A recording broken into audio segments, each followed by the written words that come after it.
dugsiyada nuuraddiin iskuulis.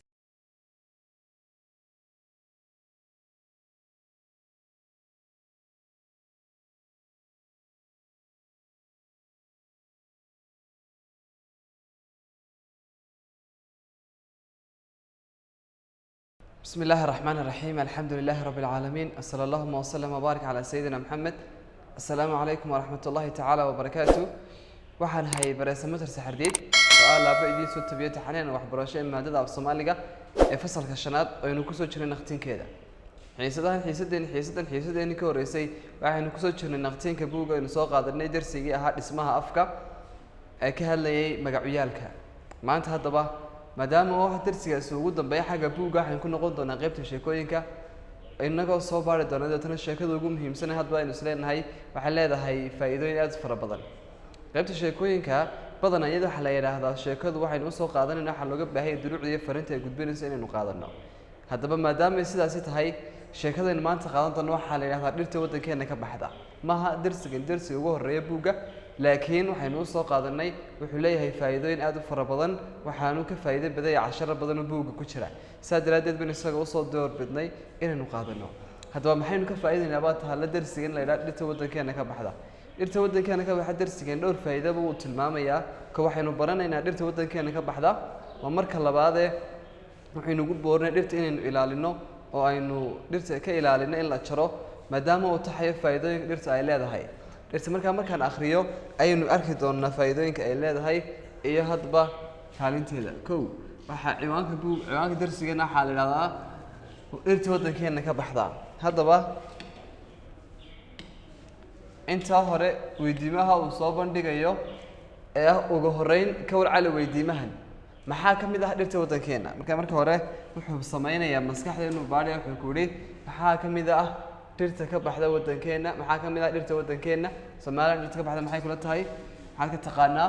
talabaad sheeg saddex ka mid ah faa'iidada dhirtu faa'iidooyinka leedahay saddex ka mid ah sheegi doontaa. saddexaadna maxaa ugu weyn dhibaatada haysata dhirta dalkeena ka baxda bal dhibaatooyin badan baa laga yaabaa inay ku dhacaan dhibaatada ugu weyn maxay tahay ayay isweydiinta mudan. haddaba imikaanu bilowno waxa la yiri wadankeena waxa ka baxa waxa uu leeyahay dhir iyo geedo badan. dhirtaasi iyo geedahaasi waxa ay ka baxaan meelo kala duwan. dhirta wadankeena ka baxdana waxa ka mid ah haddaba waxay ka baxaan meelo kala duwan dhirtaasi meelo kala duwan qaarba meel bay ka baxaan oo isku wada meel kama baxaan. dhirteenu qaadanna maxaa ka mid ah haddaba waxaa ka mid ah galoolka dhirta geedka la yiraahdo galool. laba lebi galoolku waa maxay waa geed qodax leh oo faa'iido badan leh. marka galoolku waa geed qodax leh oo faa'iidooyin fara badan isagoo inoo leh. lebi waa geed dheer oo qurux badan oo ubax leh. saddex qurac. afar cadaad. shan dharkayn. lix sogsog. toddoba mareedh. sideed gob. sagaal berde. toban cambe. koob iyo toban muus. labiyo toban maydi. saddex iyo toban caday.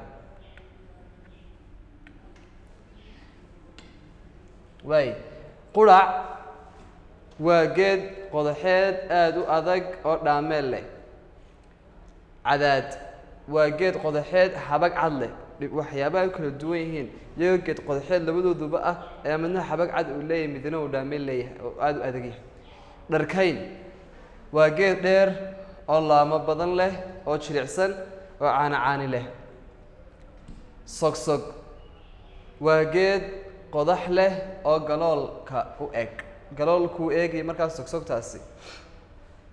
mareedh waa geed midho cas leh oo macaan oo la cuno marka meelka midhiisa oo la cuno isaga midho cas oo la cuno leeyahay. gob waa geed midho la cuno leh oo qodax ka gaaban leh. berde waa geed weyn oo midho la cuno leh oo aan qodax lahayn. cambe waa geed midho waaweyn oo la cuno oo macaan leh. muus waa geed midho la cuno oo macaan leh. maydi waa geed xabag qaaliya leh. caday waa geed laamo yaryar iyo xidid lagu cadayda leh. haddaba intaynan halkaa dhaafin waxaan xusnay 13 nooc oo ka mid ah dhirta. 13 nooc ee ka mid ah dhirtu dhammaantood ay kala duwan yihiin, mid walbaana waxa uu leeyahay faa'iidooyin gooniya buu leeyahay oo u leeyahay dadka iyo deegaanka intaba.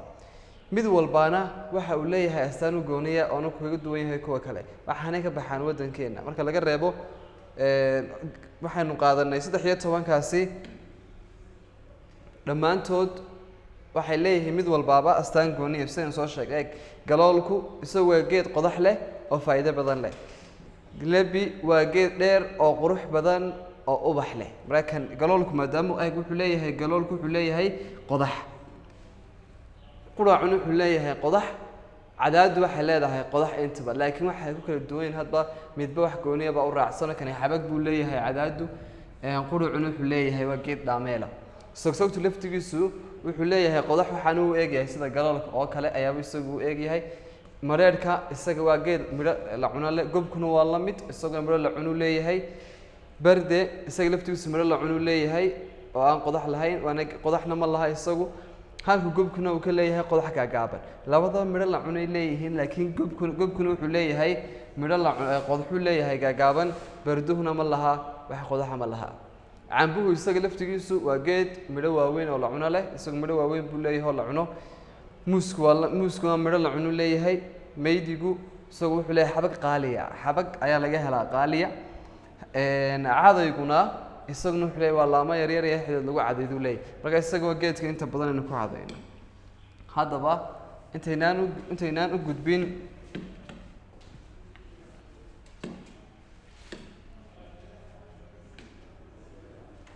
waxaa la isweydiinaynaa marka koobaad, imise geed ayaa aad ka magacaabi kartaa dhirta?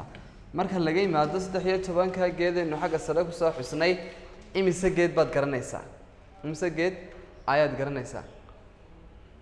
imise geed baad garanaysaa? haddaba imika waxaynu u gudbi doonaa adeegsiga dhirta. bal dhirtu faa'iido caynkeeba inoo leedahay ayaynu isweydiinaynaa. dhirtu faa'iido caynkee ah ayaaba inoo leedahay?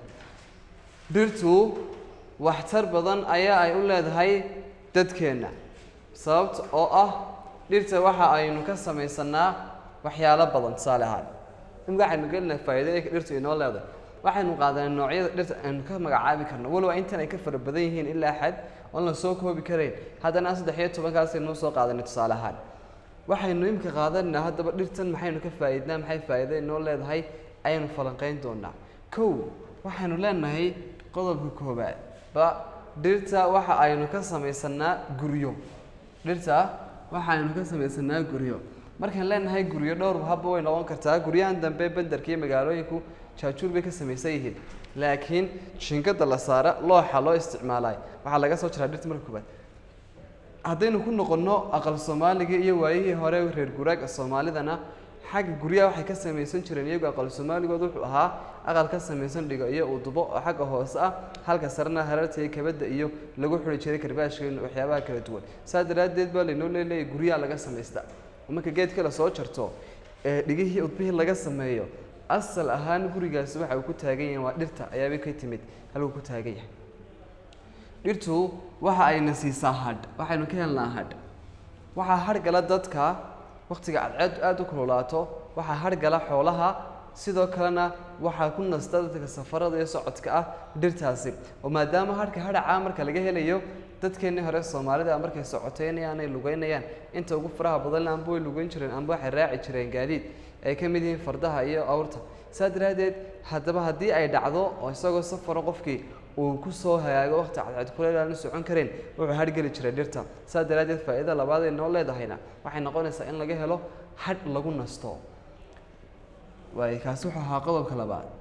qodobka saddexaad, dhirta qaar waxa aynu ka samaysanaa dawo dhirta qaar waxa laga samaystaa dawo haddaba halkaa dawada waxay isweydiinta mudan maadaama dadkeena hore Soomaalida ahaa ay adkeyd waqtigii reer guuraaga ay adkeyd dhakhtar lala macaamilo iyo farmasi iyo kaniin la isticmaala dadku maxay isku daweyn jireen baa mudan waxay isku daweyn jireen waxay ahaayeen aqoon buuxda waxay u lahaayeen dhirta deegaankooda ka baxda dhirtaasi oo ay u isticmaali jireen dawo ahaan iyo waliba waxyaabo kala duwan ay u isticmaali jireen dawada dhir gooniya ay u isticmaali jireen haday noqoto lafaha markuu qofku jabo oo uu jabo oo kale dhir gooniya isticmaali jireen haday noqoto qofka xanuunada kala duwan dadka soo mara intaba waxay isticmaali jireen dhirtaas oo ahayd ay dawo ka heli jireen ilaa maanta dhirtu dawadii bay leedahay oo dawooyin fara badan baa laga soo sameeyaa dhirta waayahay qodobka afraad ambaxa dhirtu nabaad guurka ayaa dhulka ka joojisa nabaad guurka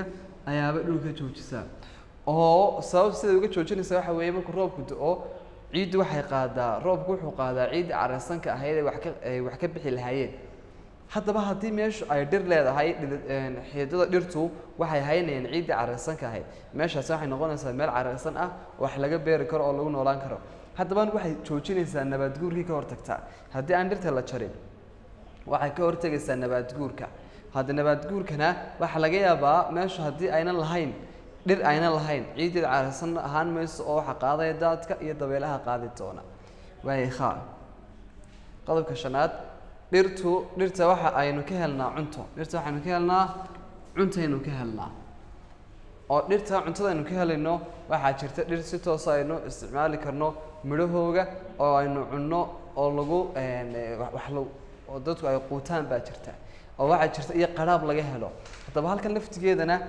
berigii hore waqtigii reer guuraaga marka caruurta loo diro maqasha iyo wixii la halmaalay ee xoolaha ay raacaan waxaa dhici jirtay in mararka qaarkood intii dambe mooyaane intii hore oo dhan ayna jirin cunto rasmi ah oo dadkaasi ay lahaayeen haddaba waxay ku noolaan jireen ahayd caano ay dhamaan iyo qaraabka ay cunayaan iyo caano ay dhamaan ta ugu dambaysa in lixaad aynu ka qaadanna faa'iidada dhirta waxa weeye dhirta waxa aynu ka shidanaa dhuxul waxaynu ka shidanaa dhuxul waa dhirtu markay qallasho dhuxul baa aynu ka shidanaa dhuxusha aynu ka shidanaana faa'iido waxay noo leedahay inaynu ku karsanno cuntada iyo sidoo kale waxyaabihii kale ee aynu u baahannahayba dhammaan inta aan soo taxay lixdaa qodob iyo in ka fara badanba waxay tilmaamaysaa oo sheegaysaa faa'iidada dhirtu ay leedahay waxaynu ku tilmaamnay faa'iidada dhirtu ay leedahay in laga samaysto guryo waxaan tilmaamnay aqal Soomaaliga in laga sameeyo guryo aqaladeena magaalada laftigoodana shingada la saaro looxyada laga keeno dhirta laga soo sameeyo marka koobaad haddaba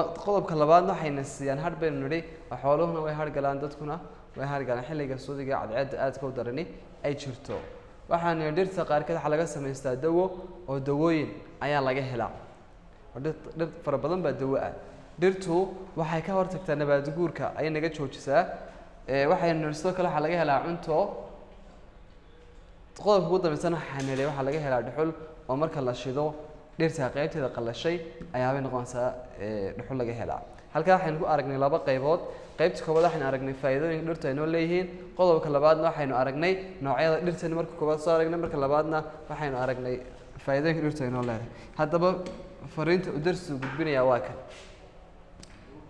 hase yeeshee maadaama tirada dadka dalkeenu ay kordhiso dadkii waxa ay garaacayaan dhirtii si ay dhul u banaystaan dadku waxa ay jaraan dhir badan beeralaydu sida oo kale waxa ay jaraan dhirta si ay u helaan dhul ay beero ka dhigtaan waxa kale oo ay xoolo dhaqatadu dhirta u jaraan xoolahooda ganacsatada dhuxushu waxa ay dhul badan ka gooyaan dhir dabadeed waxa ay u bedelaan dhuxul ay dadka ka iibiyaan dad badan ayaa dhirta u adeegsada dawo waqtigan la joogo dhirta noocaas ahi waa adag tahay in la helo sababta oo ah in badan ayaa ay dadku jareen maadaama dhirtu ay inoo leedahay waxtarkaas badan waa in aynu dhowrnaa haddaba waxaa laynoo sheegay halkan dhibaatooyin fara badan dhirta lagu hayo waxaa la horta maadaama oo tirada dalkeenu ay kordhayso mar walba markasta dadkeenu ay sii fara badanayaan dadkii waxa ay garaacayaan dhirtii sababta dhirtii u jarayaan waxa weeyaan inay sameeyaan dhul inay dhul banaystaan dhul ay degaan si ay u banaystaan waxay jarayaan dhirtii faa'iidada lahayd ayaabay garaacayaan ay goynayaan dadku waxa ay jiraan dhir badan markaas sababta u jarayaan waa inay dhul banaystaan weeyaan beeralayda laftigeeduna way jaraanoo cidda labaad jirta waa beeralayda oo sababta u jaraan waxa weeyaan waxay u jaraan si ay u helaan dhul ay beera ka dhigtaan iyaguna beeray rabaan u jarayaan waxaa jira xoolo dhaqatada laftigooduna xoolahooga u jaraan iyaguna xoolo dhaqataduna xoolahooga ayaabay u jaraan saa daraadeed iyaguna gooyaan ganacsatadu laftigooduna waxay u jaraan iyaguna dhirta ay badan ay u gooyaan inay dhuxul ka shidaan dadka ay ka iibiyaan waxay ka shidaan dhuxul ay dadka ka iibiyaan dabadeedna markay waxaasoo dhan markay ganacsatadii jarto ee beeralaydii jarto ee xoolo dhaqatadii jarto ee ay dadkii caadiga ahaa jaraanay ahayd ee dhulbalaadhsiga samaynayaan dhammaan waxaas oo dhan dhirtii dawada lahayd in loo adeegsan jiray baa la waayaya dhirta noocaas oo dawada laga heli jiray baa la leeyahay way sii dabar go-ayaano way yaraanayaan maadaama ay saas u adag tahay haddaba dhirtaas oo dhanna faa'iida ay noo leedahay waxay mudan mar walba in dhirtaa la ilaaliyo oo aynu dhirtaasi aada aynu dhowrno oo aynu nabaadguurka ka ilaalino haddii kale faa'iidooyinka dhirta aynu sheegnay oo dhan ayaynu ka baxaysa meesha oo ay kaalinteeda aynu waayeyna khasaare fara badanna oo ka imanaya ugu dambeyn markaan isku soo xidho darsiga waxaynu soo qaadanay noocyada dhirta horta casharkeena wuxuu ku saabsanaa dhirta waddankeena ka baxda haddaba waxaynu soo qaadanay ilaa 13 nooc oo galoolka lebi qurac cadaad dharkayn sogsog mareed gob berde cambe muus maydi iyo caday intaas dhan waxaan soo qaadanay mid walba tibaax yar oo ku saabsan baynu bixinay oo aynu ku tilmaamayay geedkaas waxa uu yahay intaa markaynu sheegnay waxaan tilmaamnay faa'iidooyinka dhirtu ay noo leedahay oo ay ka mid tahay in guryo laga samaysto in hadh laga helo sidoo kalena in dawo laga helo in nabaadguurka ay ka hortagto in cunto loo helayo in dhuxul laga samaysto ugu dambeyn waxaan tilmaamnay waxyaabaha dhirta dhibaatada ku haya ay ka mid yihiin beeralayda reer guuraaga iyo inta la midka ah oo iyaguna dhirta jaray ganacsatada laftigoodu oo iminka ay adag tahayba in la helo dhirtii dawada loo adeegsan jiray ugu dambeyn haddaba waxa fariintu casharka gudbinayana ay ahayd in aynu dhirta ilaalino oo aynu dhirtaasi aynu dhowrno waxaa laga soo shaqayn doonaa darsiga leeliskiisu waxa u baahan yahay in koox looga shaqeeyo laakiin waxaad isku soo dayi doontaa inaad keli uga shaqaysan haddii aan la idmo qoor 3 shay oo gurigaaga yaal oo dhir laga sameeyey talabaad qoor 3 cunto oo aynu dhirta ka helno ta saddexaad ma taqaan magaca geed aynu dawo ka samaysano ta afraad ma sheegi kartaa sidii aynu ku joojin lahayn dhirteenna dawada laga sameeyo ee gabaabsiga sii noqonaysa ta ugu dambaysa magaco 3 sababood oo ay dadku u jaraan dhirta shanta weydiimoodna keli marka hore waxay ahayd koox in loo shaqeeyo laakiin keli bay noqon doontaa in looga shaqeeyo intaasi ayaan kusoo afmeeraya darsigeennii maanta aynu qaadanay dhirta waddankeena ka baxda intaynu ku kulmi doona darsiga xiga hadduu allaha awoodda la hidmo waa anigoo baresamatir saxaadiyo idinkaga tegaya sidaas iyo assalaamu calaykum waraxmatullaahi wabarakaatu